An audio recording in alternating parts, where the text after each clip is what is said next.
In this video, I'm going to show you how to sign in Docusign. So the first thing you want to do, you want to go to apps.docusign.com and you want to sign into your account. Once you're in here, you're going to want to go over here to where it says sign an agreement on the home tab, and you want to click on that. And then you'll have to put in your file over here. So I have a random ChatGPT sample over here, and where it says add recipients, you want to click on I'm the only signer, which should already be selected. Okay, now here you can add in a message for the email subject, and you can enter in the email message as well if you want to.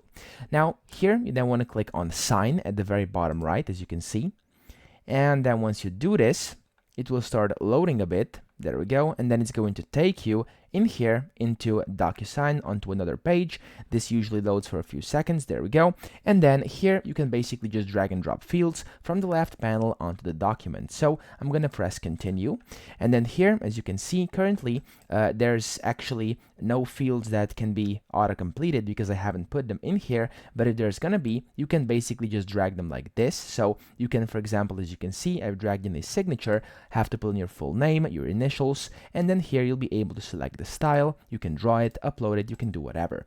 Now, after you've adopted this, you want to click on adopt and sign, and there we go, your signature is going to be put in here.